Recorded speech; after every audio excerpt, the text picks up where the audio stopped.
Good morning dear students, টিডি exam চ্যালেঞ্জারে সবাইকে welcome. আজকে চলে এসেছি লিসনিংয়ের একটা প্র্যাকটিস ক্লাস নিয়ে, একটা টপিকে, সেটা হচ্ছে লুডোর ছক্কা অর্থাৎ ডাইস।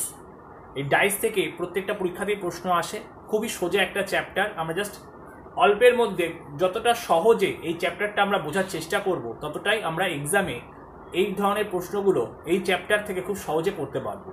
তো লুডোর ছক্কা দেখতে গেলে দেখতে পাচ্ছ তোমরা, আমরা দুটো জিনিস লিখেছি যে ডাইস অর্থাৎ লুডোর ছক্কায় আমাদের দু ধরনের হয়, একটা স্ট্যান্ডার্ড ডাইস আর একটা হচ্ছে জেনারেল ডাইস। তাহলে আমাদের সবার আগে জানতে হবে কোনটা স্ট্যান্ডার্ড ডাইস আর কোনটা জেনারেল ডাইস। একটা স্ট্যান্ডার্ড ডাইসের আদর্শ উদাহরণ হচ্ছে লুডোর ছক্কা। আমরা যে লুডো গেমটা খেলি তার যে ছক্কাটা, সেটা হচ্ছে একটা স্ট্যান্ডার্ড ডাইসের আদর্শ উদাহরণ। কি করে আমরা বুঝবো? তোমরা ঠিক লক্ষ্য করবে লুডোর ছক্কায় পুট অর্থাৎ 1-এর অপোজিটে থাকে 6, 2-এর অপোজিটে থাকে 5 আর 3-এর অপোজিটে থাকে 4। যদি এইরকম থাকে কোনো একটা ছক্কার, মানে কি, মানে যে তলটা, যদি আমি এই তলটাকে 1 ধরি, এর ঠিক তলায় যে তলটা সেটাই থাকবে 6। যদি আমি এই তলটাকে 2 ধরি, এর ঠিক বিপরীত যে তলটায় সেটা থাকবে 5। যদি আমি এই সাইডে যে তলটা আছে সেটাকে 3 ধরি, তাহলে তার ঠিক বিপরীত যে তলটা সেটা হবে হচ্ছে 4। মানে পাশাপাশি দুটো তলকে কখনোই কিন্তু এই নাম্বারগুলো আমাদের দেখা যাবে না, তাহলে আমরা সেটাকে বলবো স্ট্যান্ডার্ড ডাইস। তাই লুডোর ছক্কা হচ্ছে একটা স্ট্যান্ডার্ড ডাইসের উদাহরণ, মানে যার দুটি বিপরীত তলের যোগফল কত? 7। দেখো প্রত্যেকটা যোগ করো 7 পেয়ে যাবে। ক্লিয়ার এটুকুনি? এবার জেনারেল ডাইস কি, এর ব্যতিক্রম। আমাদের পরীক্ষায় সাধারণত জেনারেল ডাইস থেকেই প্রশ্ন দেয়। এখানে দুটো টাইপ হয়। কি কি? একটা হচ্ছে 1 নাম্বার,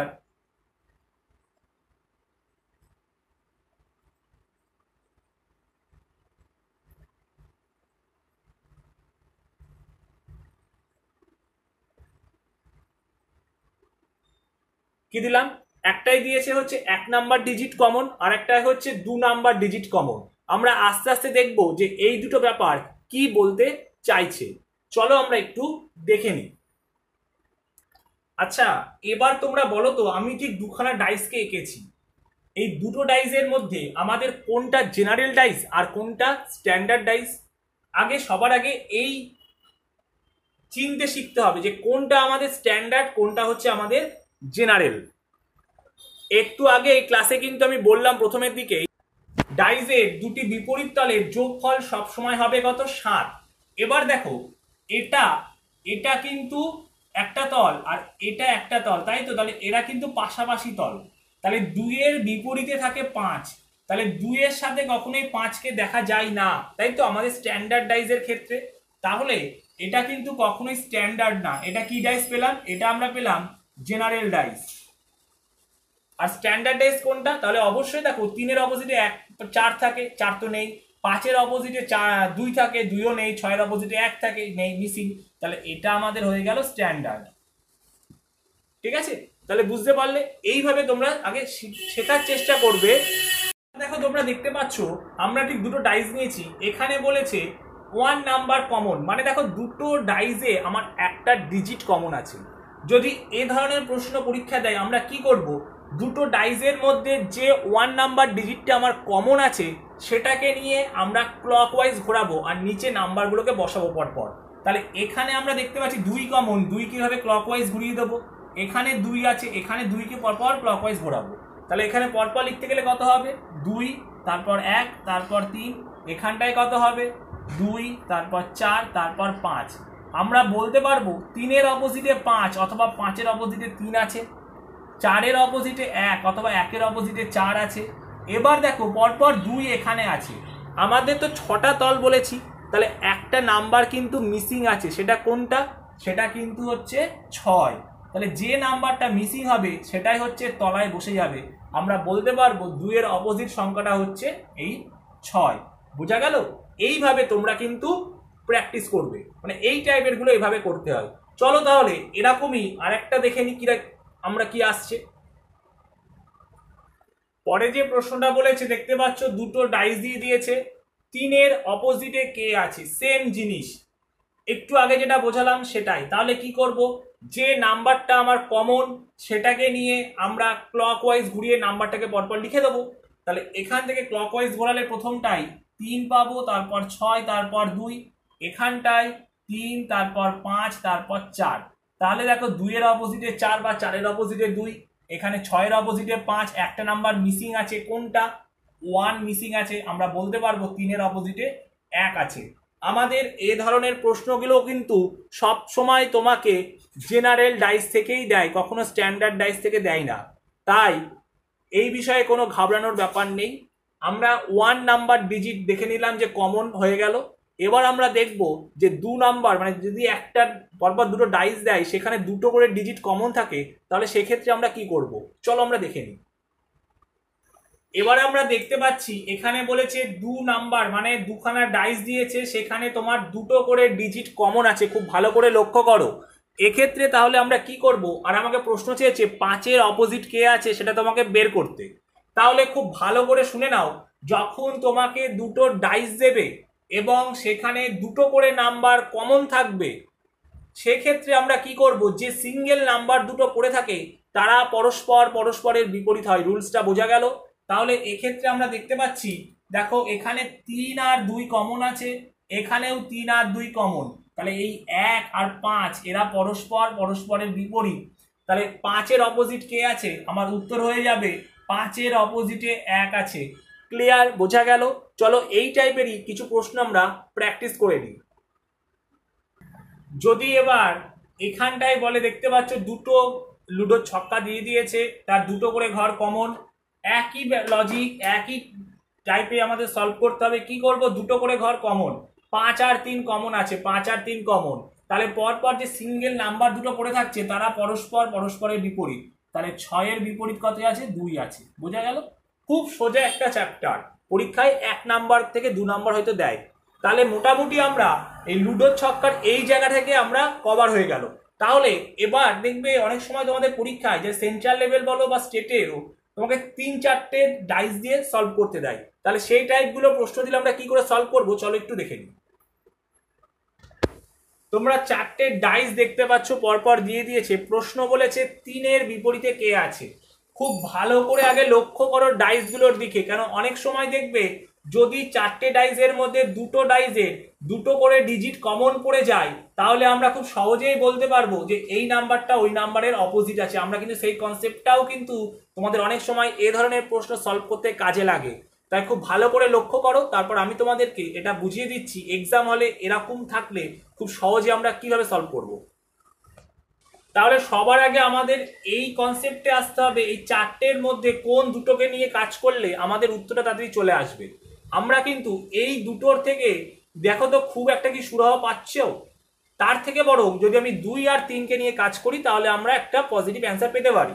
তাহলে 2 আর 3কে নিয়ে কাজ করব যখন, আমরা দেখতে পাচ্ছি একটা করে ডিজিট কমন 5।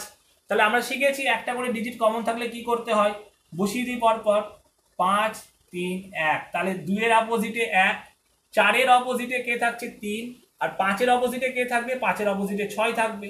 আমাদের প্রশ্ন চেয়েছে কত? 3 এর বিপরীত কে? তাহলে আমরা বলতে পারবো 3 এর বিপরীত সংখ্যা হচ্ছে 4। এইটা হয়ে যাবে আমাদের সঠিক উত্তর। আশা করি তোমরা বুঝতে পেরেছো। চলো নেক্সট প্রশ্নটা দেখে নিই। পরবর্তী প্রশ্নটা বলেছে 3টে ডাইস দিয়ে দিয়েছে। অনেক সময় এই প্যাটার্নেও প্রশ্ন দেয় ABCD করে বা চিহ্ন টিহ্ন দিয়ে। তো এর অপোজিটে কে আছে বের করতে দিয়েছে। তাহলে আমরা প্রথম দুটো নিয়ে কাজ করে নাম্বারগুলোকে আমরা পরপর বসিয়ে দিয়েছি ক্লকওয়াইজ। তাহলে বলতে পারবো দেখো এর অপোজিটে ই বা ইর অপোজিটে এ, বি এর অপোজিটে ডি অথবা ডি এর অপোজিটে বি আছে। একটা নাম্বার মিসিং আছে, সেটা হচ্ছে এফ। তাহলে সি এর অপোজিটে সেটা বসে যাবে। কিন্তু প্রশ্ন কি বলেছে? প্রশ্ন চেয়েছে এর অপোজিটে কে আছে। তাহলে আমরা বলতে পারবো এর সঠিক উত্তর হবে ই, এর অপোজিটে আছে ই। এবার আমরা চলে আসছি ওপেন ডাইজের কনসেপ্টে, যেখান থেকেও কিন্তু পরীক্ষায় ভালো রকম প্রশ্ন দেয়। ওপেন ডাইজের ব্যাপারটা কি, ধরো যে সন্দেশের প্যাকেট যেগুলো হয়, মিষ্টির যে প্যাকেট, সেই টাইপের গুলো একটু কল্পনা করতে হবে তোমাকে।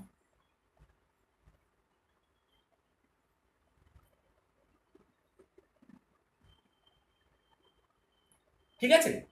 এবার সবার ফার্স্টে ভাবো, বোঝো ভালো করে, সব সময় এই যে বাইরে যে দুটো তল তোমার বাইরে থাকে, এই বাইরের দুটো তল আমি নাম্বারিং দিচ্ছি ধরে নাও একটু, বাইরে মুখ করে যে দুটো তল আছে তারা পরস্পরের হচ্ছে অপোজিট থাকবে। ওপেন ডাইজের ক্ষেত্রে যদি প্যাটার্ন এরকম থাকে, এইটা ভালো করে সবার আগে বোঝো।